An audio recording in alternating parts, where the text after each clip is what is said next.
Maybe you're dealing with fear of the unknown, unbelief, insecurity.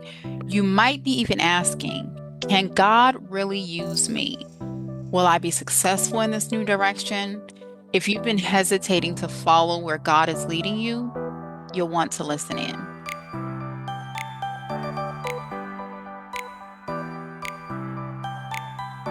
Hey, family. If you're returning, welcome back. And if you're new here, welcome. I'm Tanaya, and I help women over 40 navigate career transitions with biblical wisdom and practical strategies. And today's topic is make a decision. So if you are in a season of transition, then most likely you're feeling a bit torn.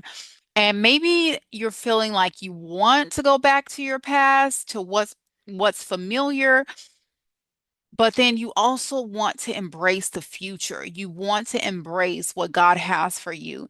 And for some people, this might be a no-brainer for you. You're saying to yourself, I'm choosing the future. I'm choosing to move forward in what God has for me because I know that his will is perfect, that he has the best option for me. But for others, like me, you're nervous. You want to go in the direction, but at the same time, you are leaving your identity behind, the identity that the false identity, because really you're moving forward in the identity that God has for you, but you've become accustomed to that old identity, right? Because remember, God says that He's doing a new thing in you. That's what we're going to talk about first is your old identity. Because to be honest with you, your old identity cannot go with God. And many of us have read the scripture and Jesus's words where he says, those that lose their life will find their life. But I don't think we talk about it enough, about the part and about that part and what it means to lose your life, to let go of the old and step into what he has for you. And a lot of times when you're in that space of transition and you're leaving your old life to step into the new life that God has for you, you know it's necessary, but it doesn't make it easy. And for the people you're out there and you're like, oh, it was easy for me. I was able to step out, good for you. But for some of us that get a little bit anxious about the unknown, about, okay, if you're a planner or if you like to know what's ahead, then you're probably feeling like, okay, this is so out of the box for me. I don't even know how to deal with this. And so you wrestle a little bit with accepting that, okay, I'm going to go in the direction that God is leading me into. And the thing is, there's nothing wrong with wrestling with an idea or with where God is leading you. He is moving forward and recognizing when the time for wrestling has to come to an end and you're shifting from the wrestling into the time of surrender. If you are in that stage of like where you're kind of torn and you're wrestling and God is most likely you could even be moving forward already. Maybe he's put things into position. You're already in that new career, or you have started that business, you've left that relationship, whatever it is, you're already there. You've already started to move forward. But the thing is, you are like halfway in and halfway out. And God is saying, I want you all in. I want you to not have any other options, but to make me the only option. And so that could be where you're at right now. And I just want to tell you it's time to make a decision. Are you going to surrender to God or are you going to run backwards out of fear? And this is not to shame you, this is not to condemn you in any way, but it's to remind you and me, because I'm a part of this too, that we do have to move forward. We have to have a mindset that says, okay, going back is not an option. And I recently started a new job, and I remember prior to my coworkers saying this, I was saying it, but I was saying it more of like when it comes to God and what he's doing in my life and me truly following Christ, I have no other option. Like I know I can't go back to alcohol. I can't go back to the certain things of the world, right? And so sometimes we look at it, well, I'm not going back to drugs. I'm not going back to alcohol. I'm not going back to fornication, all of those things. But a lot of times we have gone back to something that doesn't automatically seem like we're going backwards. It's what we rationalize in our head that, oh, it's not a big deal. It's not as bad as those other things that I used to do. And so we go backwards and not even realizing that even in the little things that we're compromising with, we're still in disobedience. Even in the moment where we don't say, or will we say, okay, I'm not going to do that because it's too scary, we're in disobedience.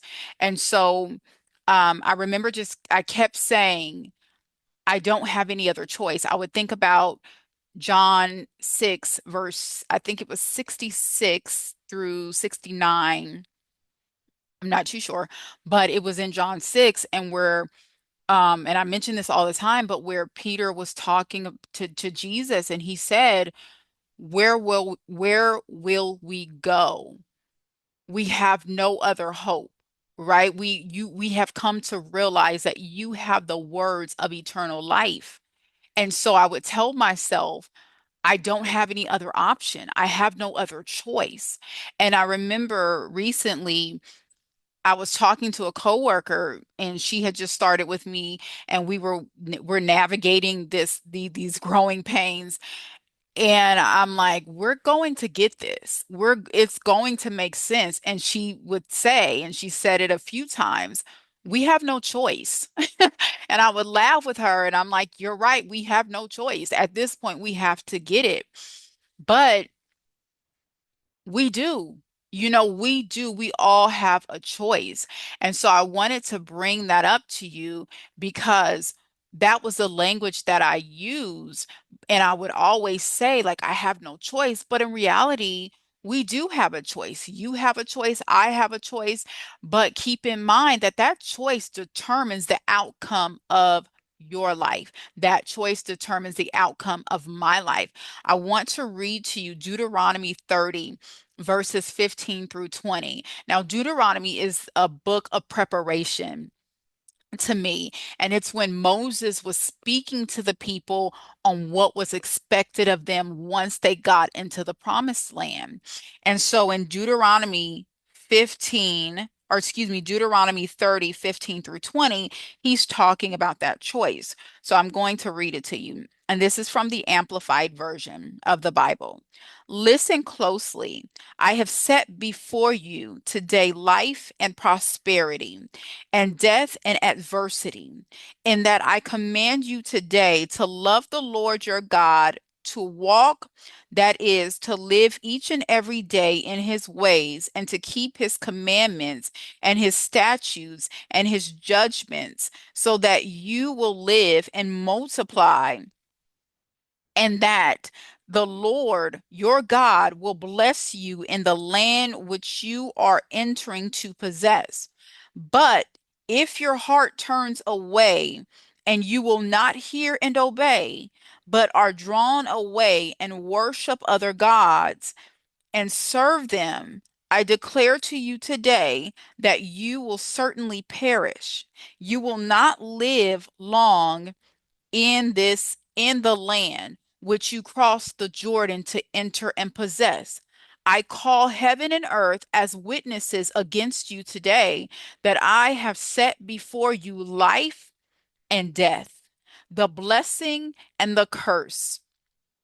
Therefore, you shall choose life in order that you may live, you and your descendants, by loving the Lord your God, by obeying his voice, and by holding closely to him.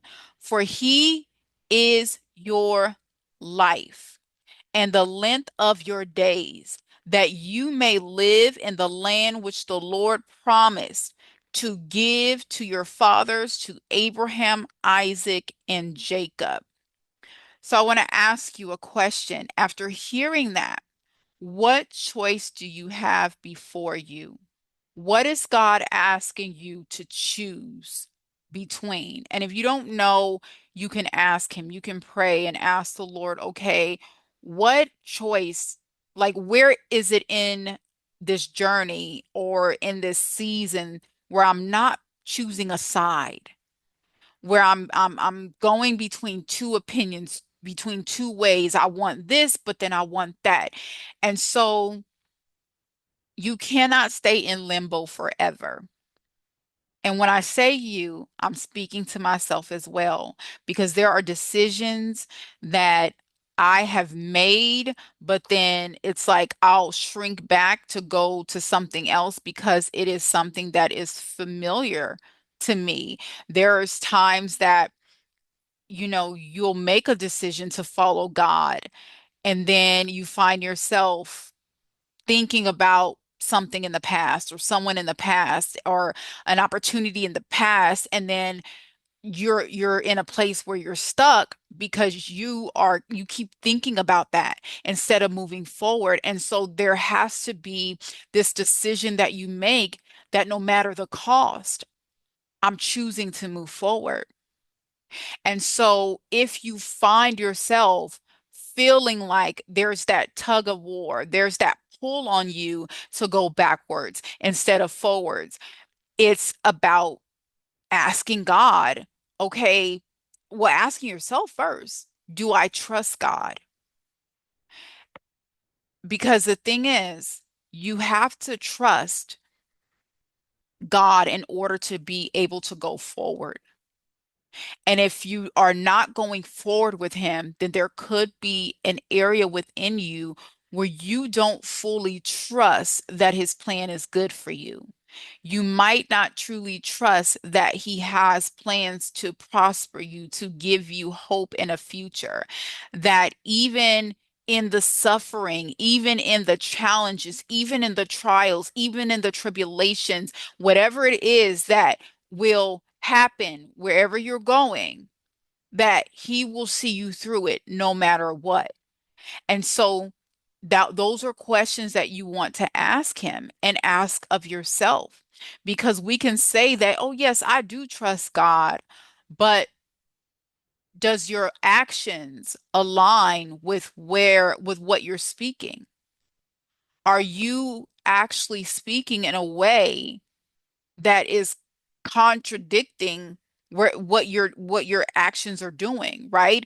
Because if we trust him, then that means everything that we do will align with what we're saying. We won't just say it with our lips and our heart is far from him, but we will say it with our lips. Our heart will be connected with him, and therefore our actions will align. So in the book of James, James says, faith without works is dead.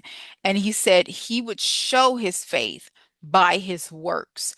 And so a lot of times we could be lacking trust, having that trust in God, lacking having that faith in God, because we assume that because we're speaking it and saying, no, I have faith, I know God's going to work it out, but your actions will align. So if you're running back to something that God has delivered you from, and you're not moving forward in that land that he's promised you, and that thing that he has promised you, because it's uncomfortable or it's the unknown or you're feeling inadequate, then you have to ask yourself, okay, do you really have faith in him that he's going to see you through it?